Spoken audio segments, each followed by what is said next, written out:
I'm a patriot.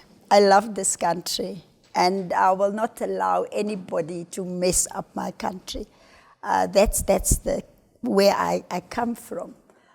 I was part of the liberation struggle for this freedom that we enjoy today, having been a trade unionist all my life. And I think for me what is important is that we should all be looking at that each and every one of us has got a responsibility to build or to rebuild our country. We must always honor our past. We must remember our past. But especially for the young people, they now have an opportunity to design their own future. What do they want to see in the future for the country? They must become part of designing that future, but also ensuring that the current generation that is there, that they don't mess up our country. So yes, I have become the first woman in our new political dispensation after 1994, who said that we've got this beautiful progressive constitution. But those rights will remain rights on paper unless we claim them. And I wanted to become the first woman in our country that start a political party, contest elections at all three spheres of government, get seats. And I set myself the task to go and do it, and I've achieved that. And it's very painful today that even if you look on our election list, I think there are only 2 of us out of 115. So having achieved that, I've also served at all 3 spheres of government. I'm currently serving as the Minister of Tourism. And, and because of that, let me maybe answer that question also. There's this lie, especially by those people who don't understand how democracy works. I won't go into names. I'm not here to talk about them. I was asked by President Cyril Ramaphosa in 2019 to serve in the cabinet, which I agreed to do, and for 3 years I was the Minister of Public Works and Infrastructure. And what really helped me was that he said to me that we've never had a Department of Infrastructure in South Africa. You go and start it from scratch. But here's the history of our country. Since the day of our late Tata Nelson Mandela, the ruling party always had a member of an opposition party in cabinet, in government. Started off with F.W. de Klerk, our late Prince Buthelezi, the president of ASAPU, Dr. Mangena, the Freedom Front Plus, Groenewald, the National Freedom Party. Yeah. And so it's nothing new. It's not the first time. There's been a culture in South Africa. The Democratic Alliance opted not to take a seat in cabinet, but they chose 5 ambassadors posts to serve the ANC government. Tony Leon went to Argentina, Sheila Cameron went somewhere in Europe, Douglas Gibson, and 5 of them. So there's always been trying to build, in terms of nation building, have this inclusivity. So that is where I am at the moment. But I've not only become the first woman to start the first political party, I did it twice. After I had a big fight with the Democratic Alliance, where we attempted to build viable coalitions in the country, it didn't work. They are the worst partners you can ever have in a coalition. I took them to court, and I won all 5 cases against them. So I left on my own terms. But I was not going to sit at home now. I said, no, I still got a lot to give to the country. And then I started Good, on the basis that I believe that the majority of the people in this country are good people. Yes, we've got our fair share of crooks and criminals. We have too many, but. Yeah. And to go out and say to good people, if we do nothing, then evil will prosper in our country. And again, I've been successful. In 2019, out of the 22 new political parties that participated in the 2019 elections, only 2 were successful. And the Good Party was one of the parties that got seats in 2 at national level and 1 in the provincial legislation. But we continue to build. And in 2021, we participated in 44 municipalities. And currently we have 51 councillors in 4 different provinces. So we work in progress. So that is what I keep myself busy with. Give us a perspective in terms of what does Good stand for, and why should an aspirant voter consider Good as a party provincially or nationally as well? Yes, and thank you for the opportunity, and thank you for inviting us here this morning. We appreciate all platforms. Well, I'm not here today to bamboozle you and with a complicated manifesto and promises that we will do. But what I will share with the audience today is our recipe to rebalance our society. And that recipe is built on 4 justices: economic justice, social justice, environmental justice, and spatial justice.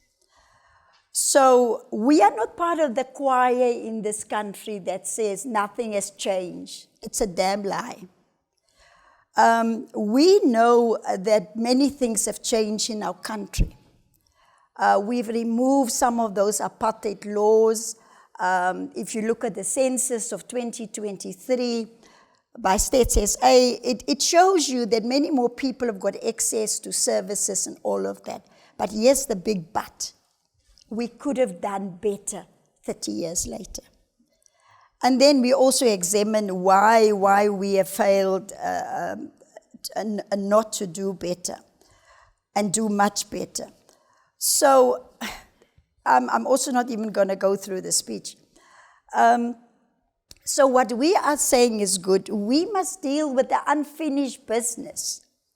There are lots of unfinished business in our country. And that you also don't come with a new plan every 5 years. You need to examine why, first of all, we did not implement what we were supposed to have implemented, especially after Parliament approved budgets every year for departments. So our failure in the country has been failure to implement. It's not that we don't have the money were allocated, lots of the money is returned to Treasury and it's unspent. And then we have to ask a question also, which we have done. Let me put it this way. We must ask government, and we must look at them and say, what are they not doing that they are supposed to be doing in terms of their own policies? Because some of the policies are very good. Sure. So it doesn't mean that when you are opposition, you come now with a different policy. Especially when some of the policies are designed to redress the injustices of the past. And then, of course, you have to look at the structure of government. The structure of government to implement currently is failing us, failing to implement. And therefore, we are saying that unless we come with a plan to transform, to review the structure of government, nothing is going to change on the 1st of June 2024. Nothing will change. So we also have got a proposal how to deal with the structure of government to professionalize the civil service, to make sure, and there's lots of work to be done there. We're also saying that we need to change the systems in government. Corruption is a pandemic in this country, and corruption steals directly from poor people.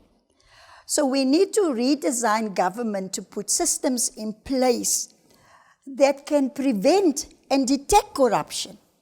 Our problem is that we always, after the event, after the crooks have stolen all the money, then we put up a commission. We are a country run by commissions.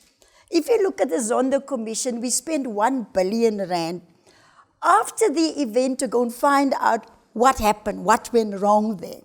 We are saying we need to take that money and invest it into the systems within government that can detect and prevent corruption. So that broadly is the context where we are coming from. But in our recipe for changing our country and to put the balance right in our country, our first justice, we looked at the ingredients of social justice. What is social justice? And because we are fighting for social justice. While I make this point about fighting for social justice, and economic justice, and spatial justice, and environmental justice, we are not a party that's fighting against anybody because we hate them. You know, this thing in the political scenario of calling other political parties enemies, we come from a history of hatred. We can't have hatred anymore. We must see ourselves as opponents rather than enemies. And so we have tried to be constructive as we can over the years to rebuild our country. Now, there's no constitutional provision that makes provision that our streets must be litter-free, that we must cut the lawns and all of that.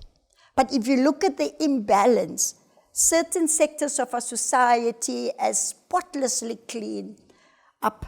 But you go to the majority sector of our society and you see the filth and dirt that our people have to live in. So that is the balance that we need to get right. And you can't also talk about social justice when more than 80% of the people of this country live below the poverty line. And therefore, as good 2 years ago, we started a campaign to say that we must get a basic income grant for our country. That the current 350 rand, which was given during the time of COVID, that must be increased to a minimum of 999 rand per month. That sounds very Julius Malema, eh? No, we've done research. I can give you the research. But there's no money for that, Patricia. No, there is money. Corruption steals from the poor. Remember what I said. Please, whenever you know what we cannot afford to do? We cannot afford not to look after the majority of poor people in this country. So I think those of us who've got a roof over our head, we need to show more empathy and sympathy. You know, I mean, if you look at the work that Gift of the Givers are doing and many other organizations, they're always there. So it's not about affordability. I will tell you how we're going to fund that. Okay. But we took it a step further. We said that if we're saying the minimum is 999 rand per month, we took 50,000 rand of our own money and we've just put in another 50,000, our own money. And we went into the poorer communities and we said to them, what is it that you can do for yourself to help yourself? A business or something. And here in Ward 82 in Johannesburg, we gave an old lady money, 1,000 rand. She went to go and buy socks. And the first week when she started selling socks in the flats where they live and on the streets, she made 500 rand profit. that business is going so well. In fact, she wanted to give back 1,000 rand, and I said no. There's another example, because we rolled it out in 3 provinces, in the Eastern Cape, Western Cape, and Gauteng. In the Eastern Cape, a trained welder, unemployed, we gave him 1,000 rand, he bought some steel, and today he's making burglar bars. And he's selling the burglar bars.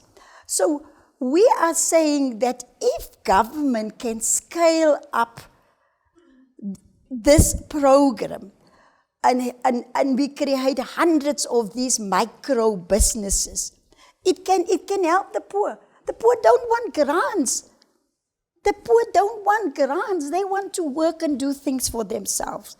So let me go on to economic justice. I will take some questions on that, about the affordability, where the money must come from.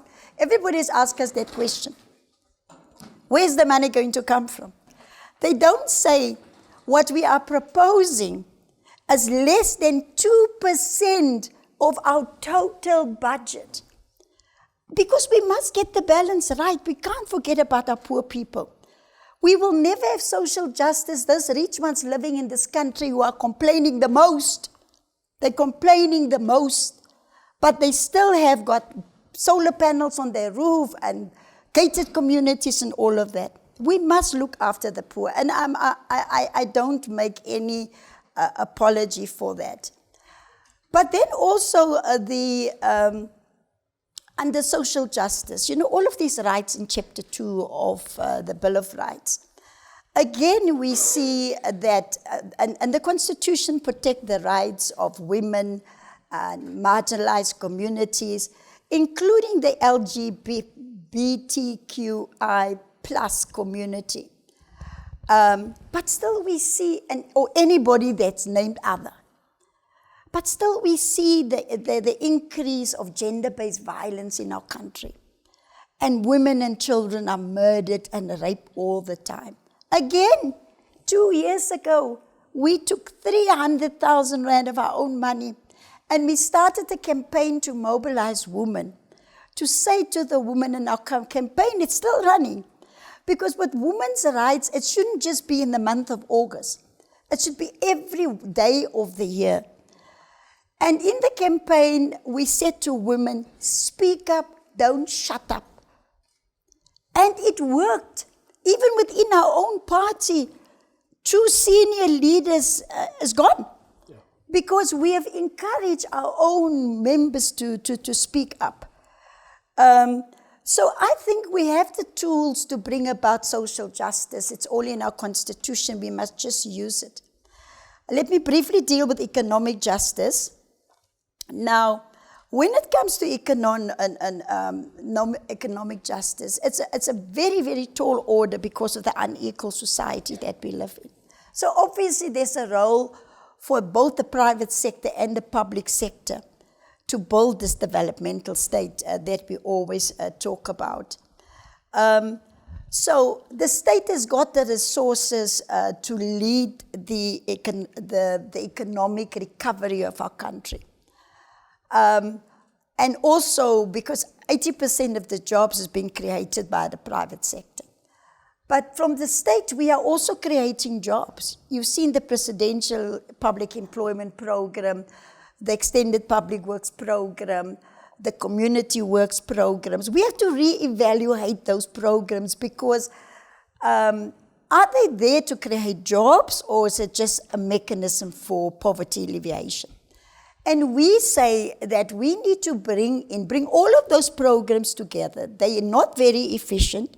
The impact is not felt.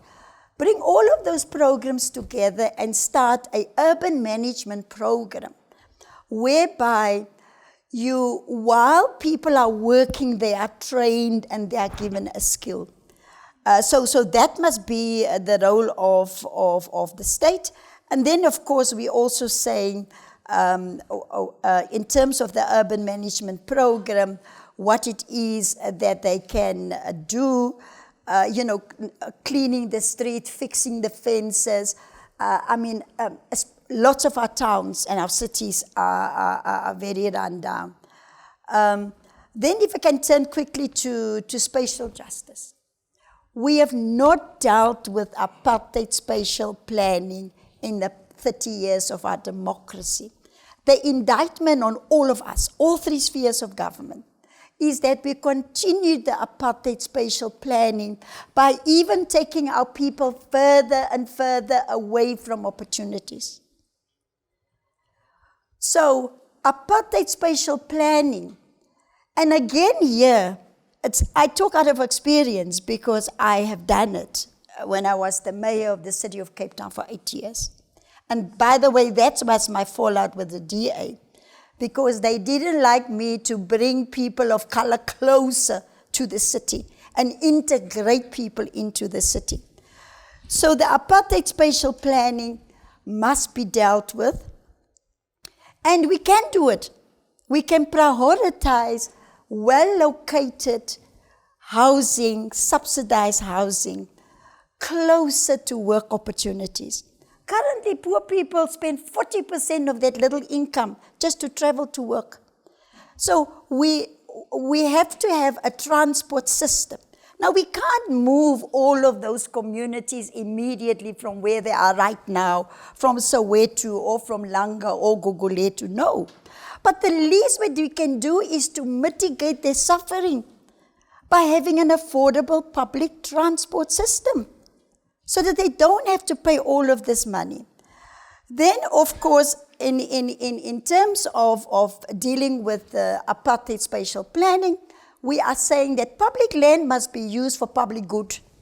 We shouldn't be selling off good, well-located public land to developers, because that's what municipalities are doing. We are saying that all three spheres of government, national-owned land, provincial-owned land, and local government, not all the land is in the hands of national government, that all three spheres of government, and there is a spatial development plan that was adopted in 2021. I don't know who's looked at it, because it is there. Sure. How to fix the zoning, how to integrate, but the idea to use public land for public good, that must be a priority. And then I've looked at the asset. I was in charge of the asset register of South Africa for 3 years. There is a piece of legislation called GIHAMA, the Government Immovable Asset Management Act. And there's one clause in clause 5 in GIHAMA that has never been even looked at or implemented in the past 30 years, where in fact that clause says that government land must be used for poverty alleviation, to deal with the socio-economic conditions, to integrate society. But government has become a salesman, commercialized. That clause is not being implemented, but in short what it's saying, it is saying that we should be using public land for public good. Your argument that we'll pay $990 per person to somebody who is economically marginalized is brilliant. The challenge is that you've got a fiscus that doesn't have the ability to be able to support that. I know you've challenged me on it, right? Yeah. Our debt to GDP is at an alarming rate. We have the inability to be able to manage the budget constraints in terms of health and education. We've got hospitals who don't actually deliver basic medication and basic services. You run a tourism department that has got a relatively small budget in relation to what actually South African tourism should be doing and the tourism department should have. I was in Ethiopia a week ago and I saw a great sign of South Africa, and I said, I hope we could do a lot more in terms of tourism. But being in government, you realize that you're constrained by a bureaucracy, you're constrained by PFMA, as you say, but you're also constrained by money, right?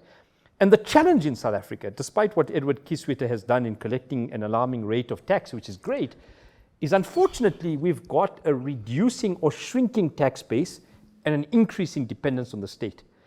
So I don't know whether the state actually can pay $1,000 a month. So how do you manage that, right? Because I often hear beautiful sloganeering, but in reality, you've learned this, right? Be honest. In public works, in tourism, that running a state is tough. In fact, your boss, and I put it in inverted commas, don't take it the wrong way, has realized that his dawn is not dawning, right? He's been dawning from 2017. He's realized this is not MTN. This is a tough job. So how are you going to do this? You know, that's why I said to you when I started this morning, we're not coming here with a complicated, ideologically infused manifesto, because we talk about a recipe, how to balance our society. I think we all acknowledge that our society is imbalanced. Yeah. And down here, you've got 80% of the poor, and here you've got the 10%, 20% rich. But let me deal with the how part. How are you going to manage the current fiscus better?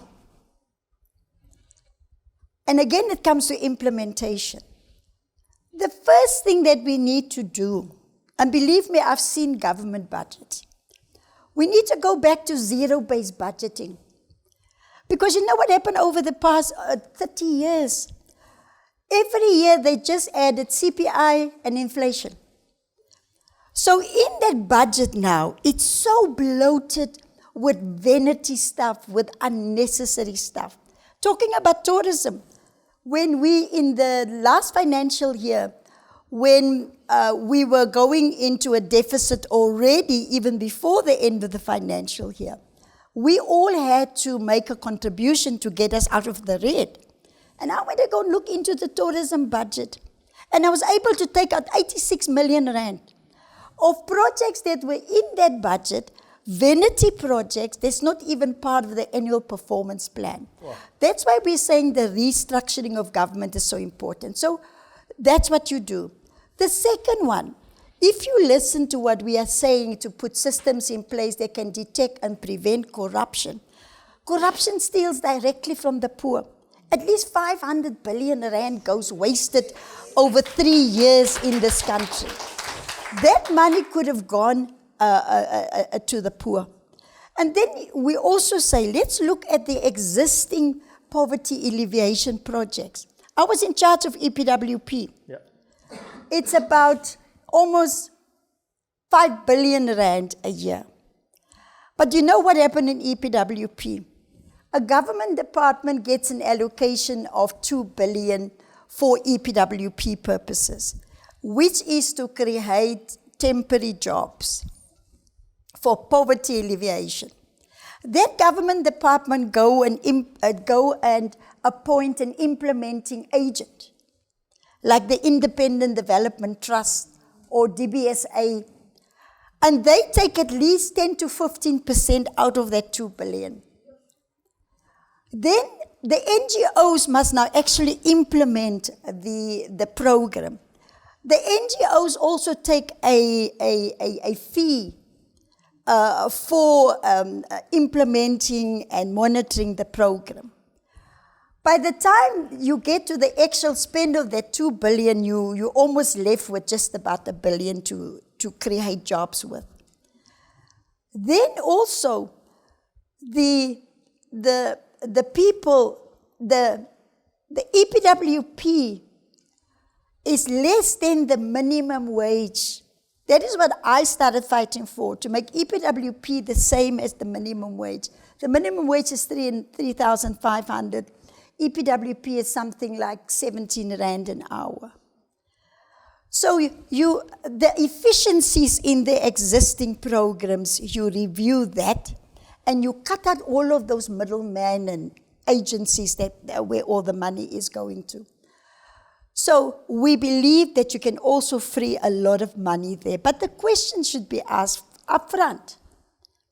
If we agree to give 999 rand per month, what is it going to cost the state? Yeah, you said 2% of budget. Right? No, but per annum it will be about 15 billion. Right. So can't we find 15 billion so that we, all South Africans, live a dignified life? That they are able to survive? That their children don't go to bed hungry? You know, I go into many communities and I get angry. I get angry when I see the situation that some of our people live. Look at the money. The whole issue is about access to basic services. And if you look at the census report of 2023, you have at least 92% of people have got access to electricity. But they can't afford it. A family must decide, do I buy a loaf of bread or a few units? I think, you know, that top rich people must get out and go and see how fellow South Africans live. They must go out and see how people live. And then they will not even counter my argument. They will agree to say that 80% that's living below the poverty line, we all must do something.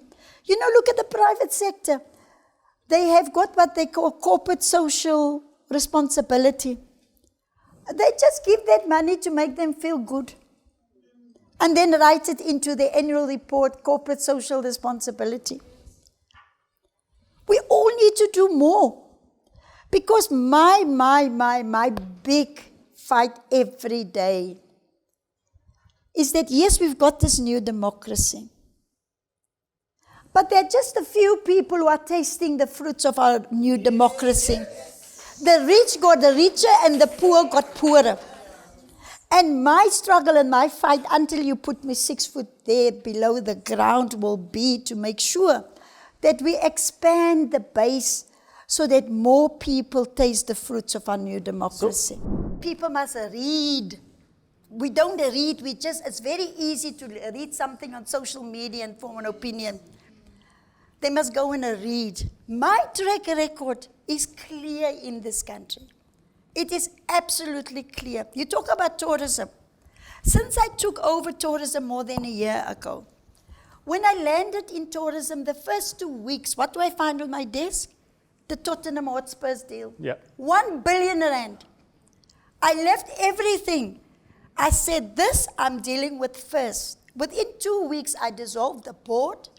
Within 2 weeks, I stopped the deal and I saved the country 1 billion rand. Now, if that is perceived that I am now appeasing somebody, it's just absolute nonsense. In public works, you know how government is not getting value for money. Because all the service providers there in the private sector, that if you buy this in a shop for 2 rand, government will pay 200 rand for the same thing. That's the corruption. We're not getting value for money. I found that where government were leasing properties from the private sector, when normally, like in Pretoria, say example, it's 25 rand a square meter to rent a property. You know how much government will pay? 250 a square meter. And when I saw that, I saw there's a rip-off here. I put in big advertisement in all the newspapers. That's why, again, I say people must read. I say, please help me. I want to help you. The Auditor General say that monthly leases is irregular expenditure. I'm stopping it now as from the end of December. 2,000 leases. And if you want to renew your lease, yes, I even put my cell phone number out. Contact me directly because I won't charge you to renew your lease. Within 6 months, we saved the government 253 million rand. So, people must also understand that being in government, and I've served at all 3 spheres of government, the money in government doesn't belong to any political party. It's the taxpayers' money, it's your money. It is your money. So, both tourism and public works, I'm there because I must be held accountable by the taxpayers to see that I look after their money. And that's exactly my mission. And therefore, every minister must answer for where you are accountable to. But this generalization of saying, oh, now she's part of an ANC government is nonsense. Go and look at my own track record, and if he doesn't have it, I can send it to him. When I left public works, my performance was 91%. I completed 91%. What did the Mail and Guardian give you? I can't remember, but I remember I was in the first 5 nice. in terms of performance. So this, I say, people's opinions, they're entitled to, but I'll give you the facts. Okay.